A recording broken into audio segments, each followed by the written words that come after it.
Welcome to Sports Cartel. My name is Tony and I'm your host, man, for this build-up to the Bulls versus Sharks. Can't wait. Exciting times. We've got new talent on show, the hookers, the Hanekoms, and of course, my man, the Boogeyman, is back on the bench. Exciting times. Yesterday, they released the team, or the first squad for the Springboks, so a lot of people are wanting to prove why they made it. A lot of people are wanting to prove why they didn't make it. So without any further ado, let's have a look at what the coaches had to say about this big build-up game to the semi-final.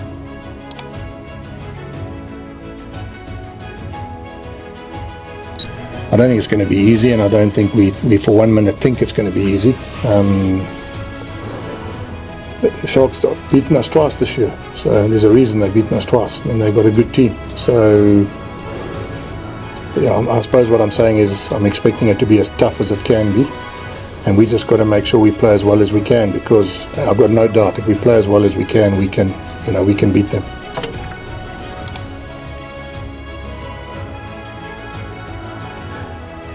You've played rugby enough to know that's one of the key elements. If you look at it, you need a tight five. You need a captain, you need a goal kicker. I mean, Doc Craven always said that, and a tight head prop.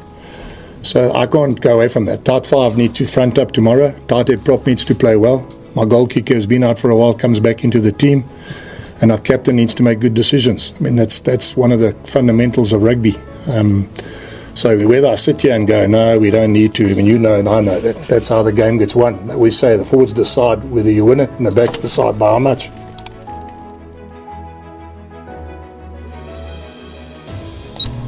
Yeah, he took a knock at training, and we decided that it's best not to risk him this week. So we made a pretty early call that we didn't want.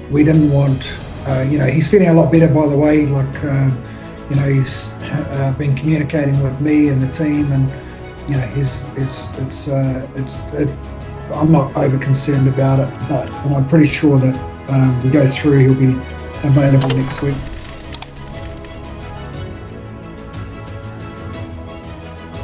Yeah, not just front football, but also the psychological battle, and that's what it's all about in these big contests. They're not just a scrummaging team; they're a good set-piece team, particularly at Loftus, So, yep, we've prepared and we're ready for it.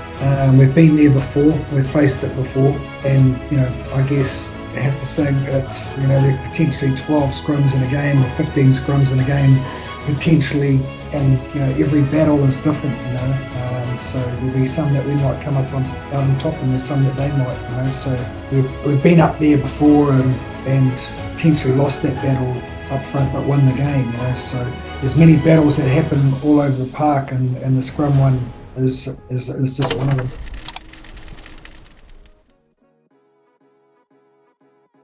So before we jump into the expectation and in terms of what I think or where I think the game would be won or lost, let's have a quick look at what has changed from last team from both teams. For the Bulls, Goosen is back. I'm sure they're happy about that. For the kicking, Keegan Johannes is on the bench and Stedman Gans is gone. The Sharks, you've got Van Heerden taking over from Jason Jenkins. And we've got Kone Rao taking over from Eben Etzebeth. He got injured during training, they say.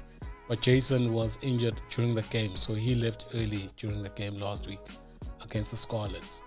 And like I said, Lorenzo Julies, my man, the Boogeyman is back on the bench. I was a little bit perturbed that he wasn't there last week. He's back and Fencer is out. So that's are the main changes from the teams last week. The rest of the guys stay the same. I know the Sharks had to bring in a new lock onto the bench, but everything else stays the same.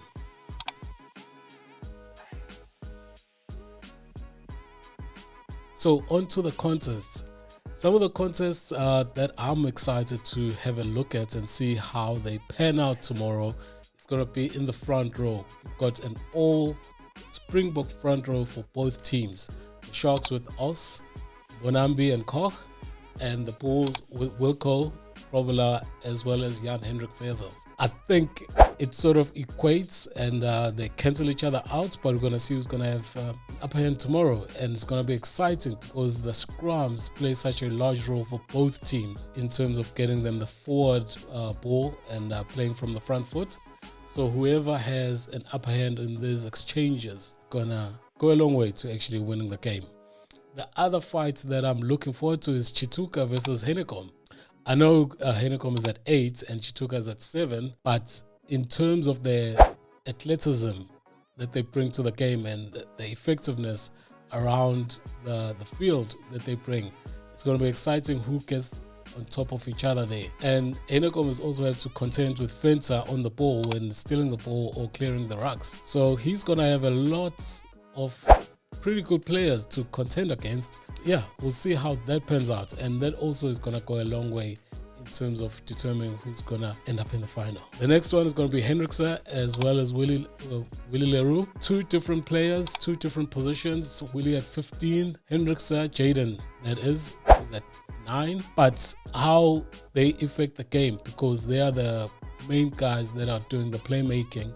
When Hendrikse takes out the ball, which I've been pleading with him for most of the season, but he takes out the ball pretty fast. He's a pretty decent player, and the Sharks play better. The backline plays better. When Willie Leroux joins the line and is a first receiver, the Bulls play better. He's probably going to be sharing responsibility with Goosen because he's back, but I think he's going to play a large role in terms of getting the backline firing. And if the Sharks can have a look at Willie and try and nullify him and keep him at the back, make sure that the chances of him coming to join the line are a little bit less, I think they can get away with it. The last one is going to be different positions again. Esterhuizen versus Goosen, 12 and 10. Now you're going to ask me, Tony, why are you comparing those two? Well, Esterhuizen, I'm telling you right now, is going to be running at Goosen the whole game. And you know, he's been getting yardage after contact the whole season. So we're going to have to see how Goosen handles that. He's not the best of defenders. So I'm wondering what the Bulls are going to do around that. How or who are they going to put there to try and assist Goosen to actually tackle Esterhuizen? That's going to be a battle that I'm looking forward to.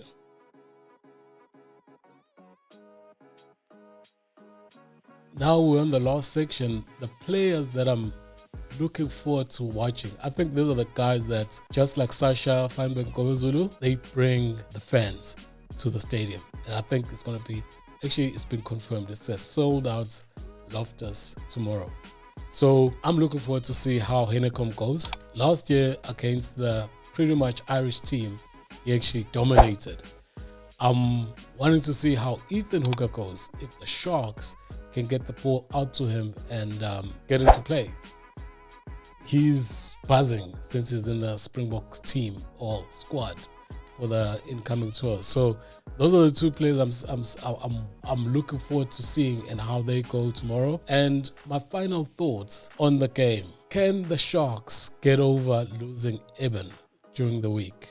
Can they cover? Can they cover for Eben? That's going to be the question. Another question: can the Sharks nullify the Bulls scrum at Loftus with 55,000 people screaming while drinking brandy and coke? That's going to be the question. So my take, I think the Bulls are going to take us. I'm a Sharks supporter, but I think the Bulls are going to take us. I think there's a lot of desperation. I think they feel that they lost out that one of the biggest opportunity of winning silverware, URC silverware, last year when they went down to Glasgow Warriors in the final at home.